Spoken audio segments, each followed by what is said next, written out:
The rain pretty much stopped while I was having lunch, so I thought I'd follow through on my original plan to walk down to the river where I spotted all these small boat jetties.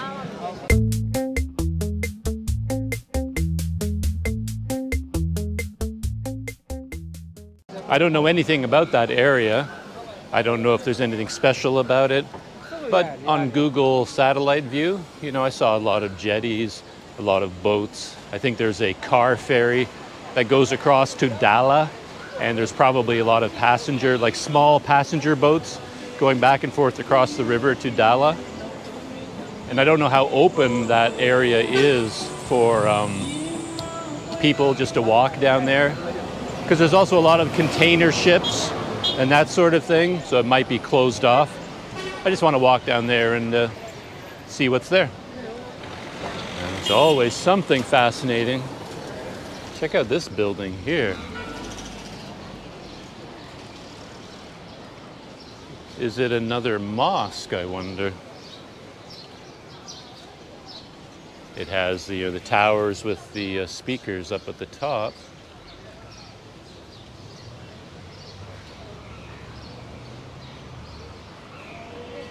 Yeah, look at that entranceway. That's incredible.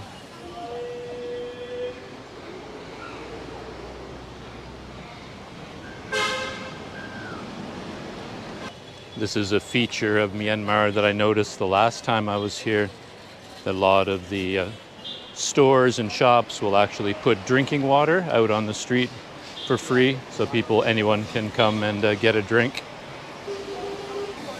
I'm fairly familiar with this area because I stayed in a couple of guest houses out here.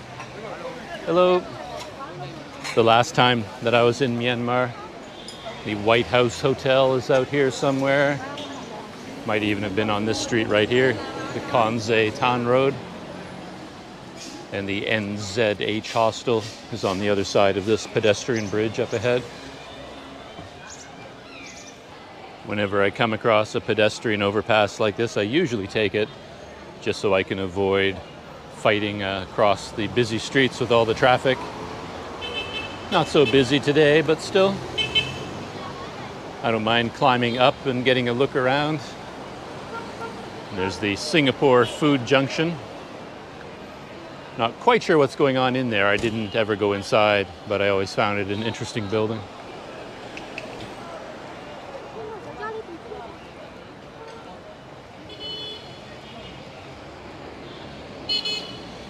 Look at that place across there. That gives me a Blade Runner vibe. It would just have to be, 20 times as tall to be truly in the Blade Runner universe. That monolithic shape to it makes me think of Blade Runner. Check out how huge this Singapore Food Junction is. Look at that. Basically takes up the entire length of this block. Probably spend a week just exploring the inside of a building like that to figure out everything that's going on in there. Looks like there are some residences up on the top. You can see the balconies with all the plants on them. So people living in there, restaurants in there, probably market building. Since I'm on my way to the jetties, I will resist the temptation of going in there today. I'll just take a look at it from the outside and continue my walk. I have to go down this way, maybe half a kilometer, turn left, and then half a kilometer down should bring me to the river and to the jetties.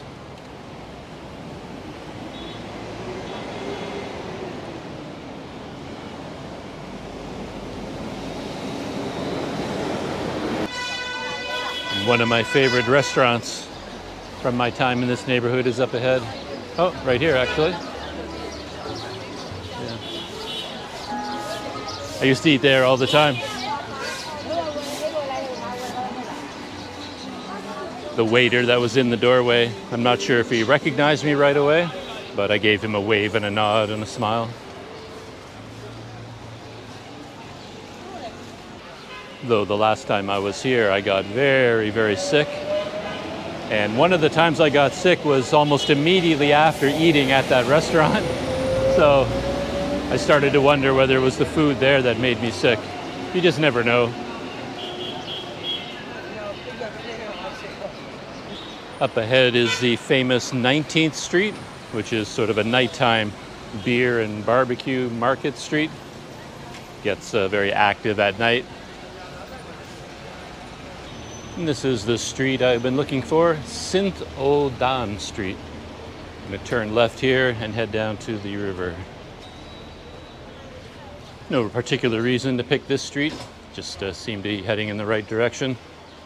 It's not one of the main streets, so might see some interesting things along the way.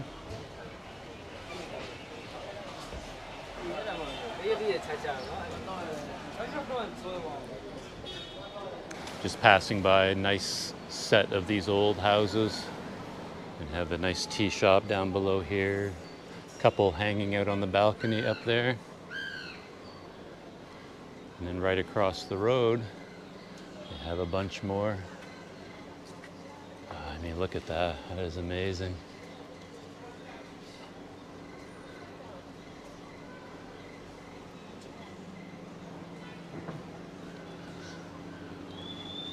So there's some kind of a temple celebration going on over here.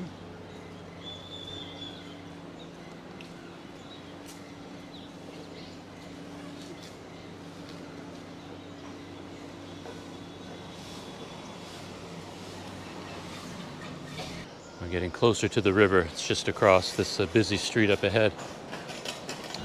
Let's see if we can cross the street here without getting ourselves killed. We'll follow this guy. He seems to know what he's doing. Or maybe not. Okay, closer to the river. Let's see if we can make it through here.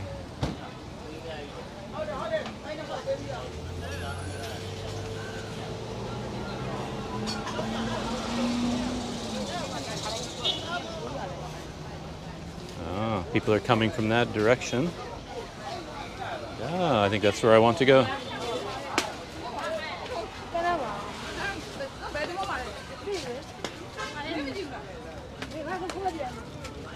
Here's an interesting sight down by the jetties. Got a whole bunch of these passenger and cargo bicycles lined up. And they have a wooden frame for a seat and then a footrest here on a metal frame. Yeah, I guess there's one basic design, but kind of all variations on that one design. Here's one that's, you can kind of see how it's put together. A seat up front and a seat in the back. So basically it's a two-person bench built on top of a wheel, connected on this big metal frame here. Yeah, it's kind of an interesting design. I like that.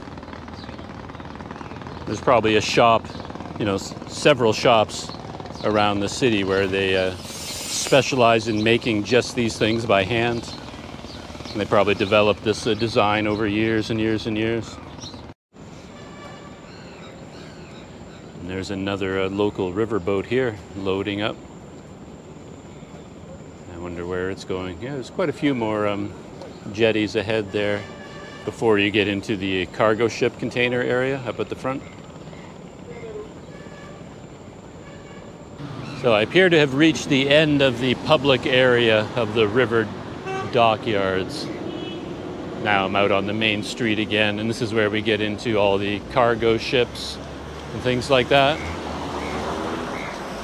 But I do see a pedestrian bridge up ahead, so I'm going to walk as far as that and see where that pedestrian bridge leads, and then turn around and come back again. I've reached this pedestrian bridge, and I just checked Google Maps briefly, and on that side over there is 9th and 10th Street. But exactly why there's a bridge here, I couldn't tell you. There must be a public ferry dock down here.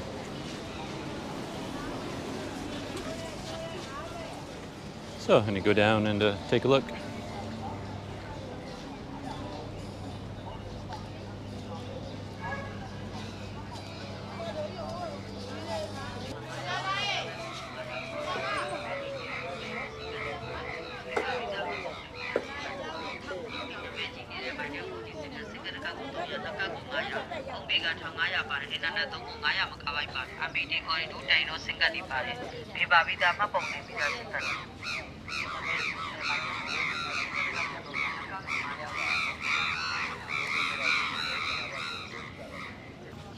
At least there's a sign here. This is the Yangon Water Bus Lanthit Terminal.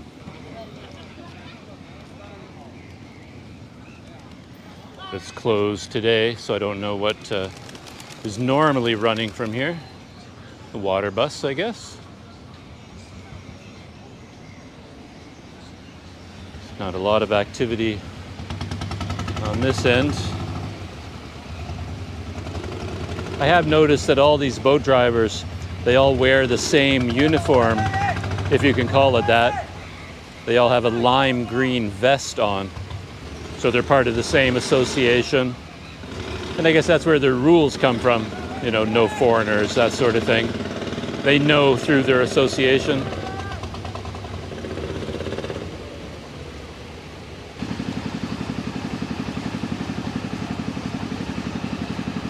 And this is something that I saw on Google Maps when I was plotting this little walk. This is the Dala roll-on, roll-off ferry. Car ferry, basically.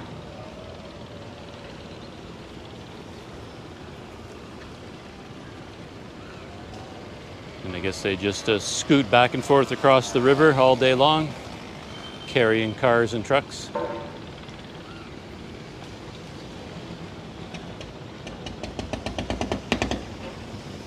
Got to have a little bit of torque in your engine to get up this very steep incline, especially if it's wet during a rain. You can imagine some vehicles having a hard time with that climb.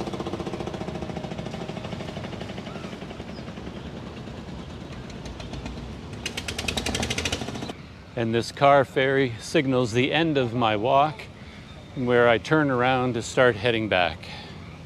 I'm not sure if there will be any small adventures along the way on my return journey, but we'll find out. I'm just going to follow the same path along the river and all the jetties and slowly make my way back to my guest house. I was hoping I could walk all the way along the river bank itself, but I've hit a dead end.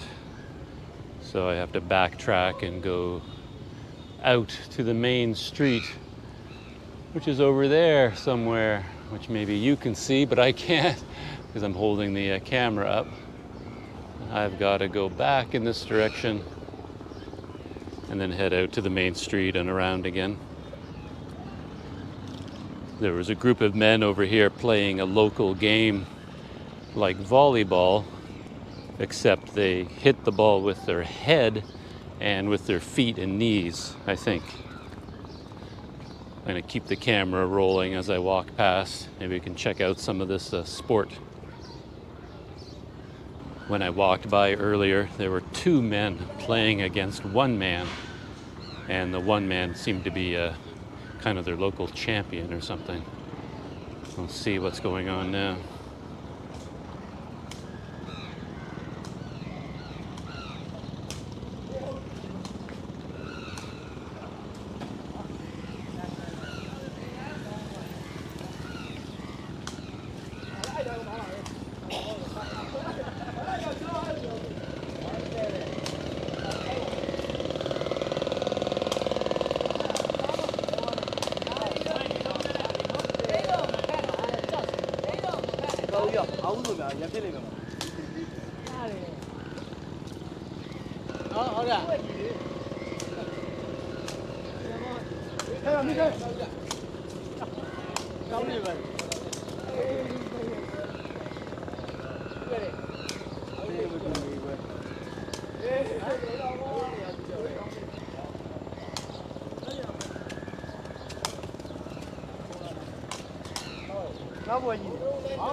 I thought the serving in particular was really skillful. You can tell they've been playing that game for years, you know, ever since they were children.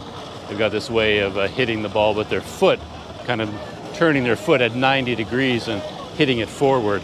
It looks like a weird angle to put your leg, but they've obviously developed that skill over a long time. And of course, headbutting the ball. Got to learn how to do that.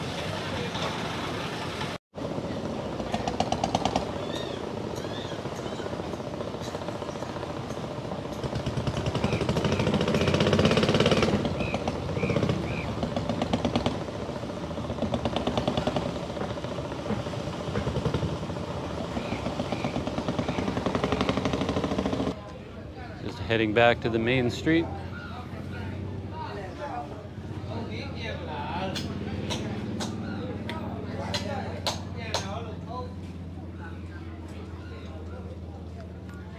A recycling center here, breaking down various appliances for the parts.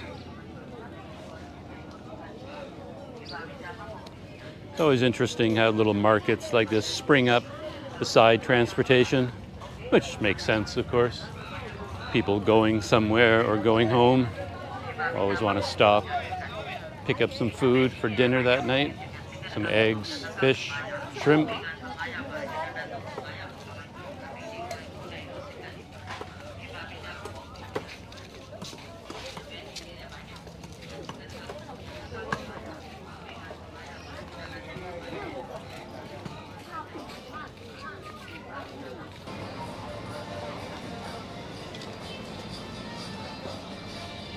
And this amazes me. I've come across this at a couple of pedestrian bridges here in Yangon.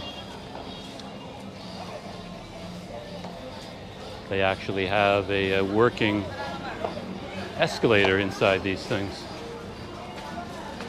I mean, you would normally only see something like this in, you know, really high-end, expensive shopping malls. But here, out in the middle of nowhere, we've got an escalator.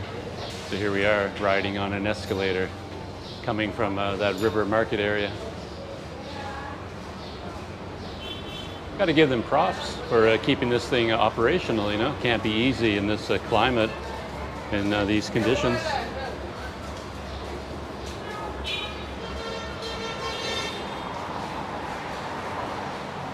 And there's the road we're crossing. You've got all the trucks carrying the containers for the shipping, the container ships. And that is the direction that I have to go, walking along here and down to the river and then following along.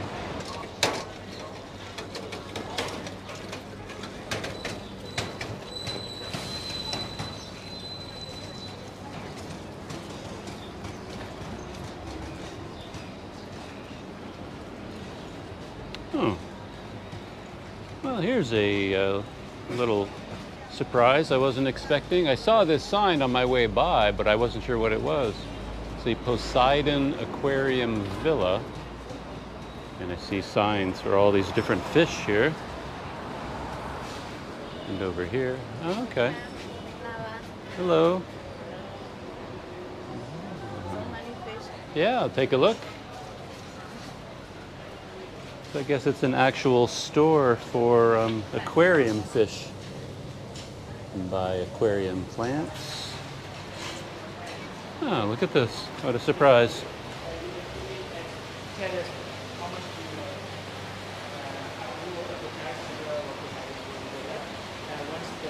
at these guys.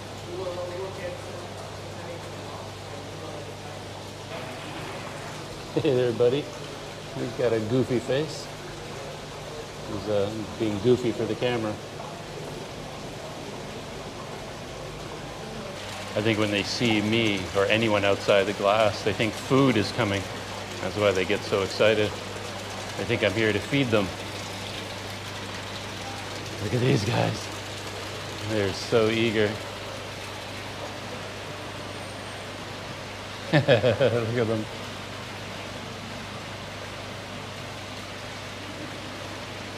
I noticed there's a flashing in the GoPro there with the lights.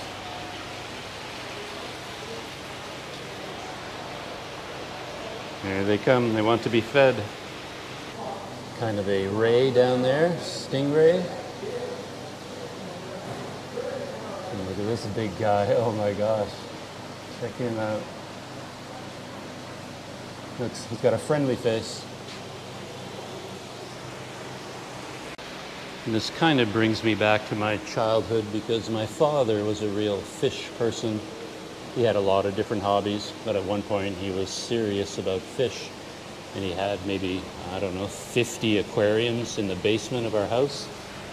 And he spent almost all his time down there feeding the fish and caring for them and all that kind of thing.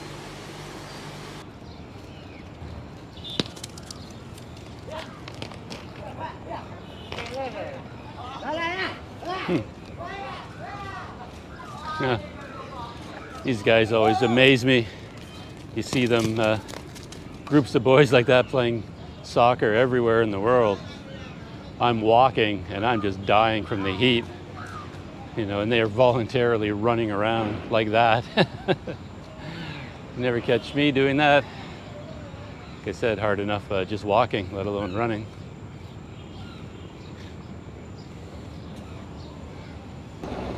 I'm back where my journey started, more or less. I think this is where that huge boat was docked, right here, where I went on board at the very beginning. So I guess they've left on their journey to go up the river. And this is where I tried to get on the small boat and was rejected.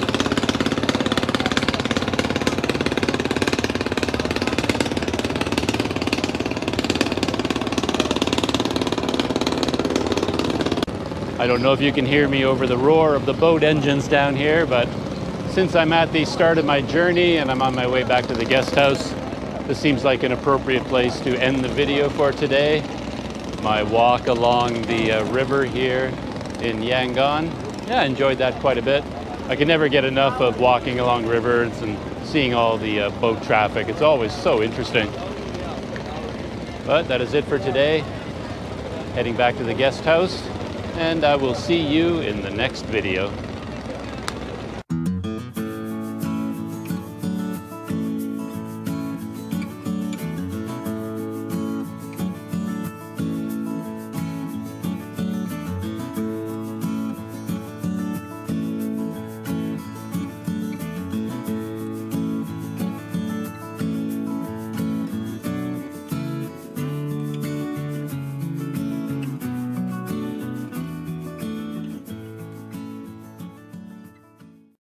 Bogali and Mojo. Yes. Oh, okay. How many hours? 8 hours. 8 hours? Yes. 8 hours. Okay. Thank you. Thank you. Yeah.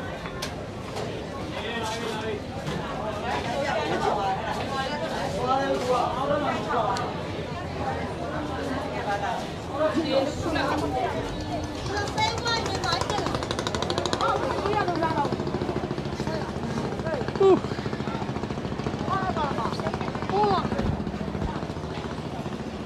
There it is.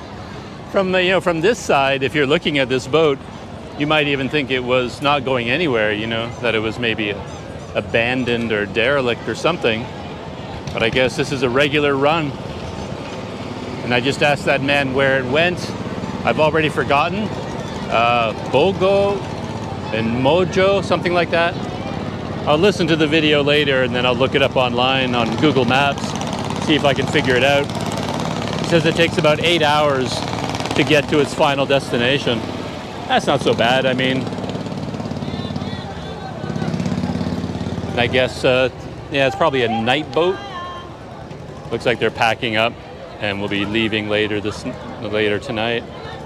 Oh, and there's some of the cabins on the outside. You can see there's air conditioners mounted on the outside.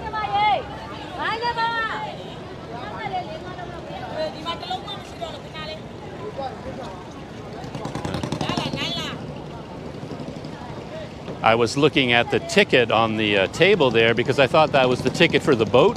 I was trying to figure out where the boat was going or how much it costs.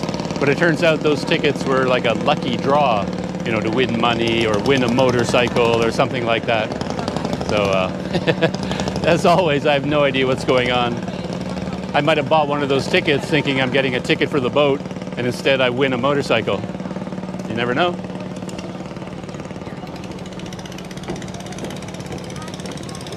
Yeah, let's head off the dock and keep walking along.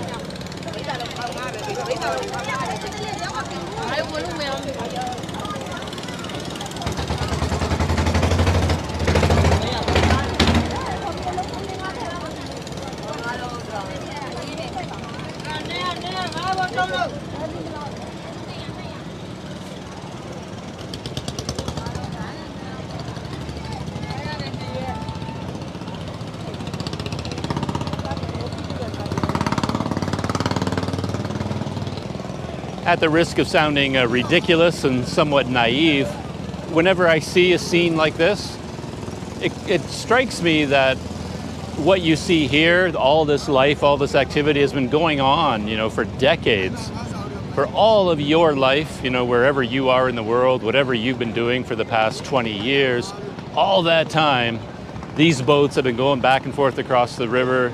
You know, this giant boat behind me has been loading up like this. All these people have been selling vegetables, you know, by the boat. All of this life, and whatever it means, has been happening for such a long time, all the time. It just seems weird, I guess, is what I'm trying to say, that the people here are doing this at the same time that, you know, millions of people around the world are like sitting at their desk in an office, working on a computer, living entirely different lives, and it's all happening on the same planet at the same time. And I guess to a certain extent, I have this idea in my mind that the whole world is sort of becoming similar. You know, economies are developing everywhere, and kind of traditional lifestyles are disappearing. So if you spend a long time in, you know, big cities like Kuala Lumpur or Singapore, any of these places, you think that this is how people live everywhere. But then you come across pockets of life like this. And it's very interesting to think that, you know, this life is going on at exactly the same time.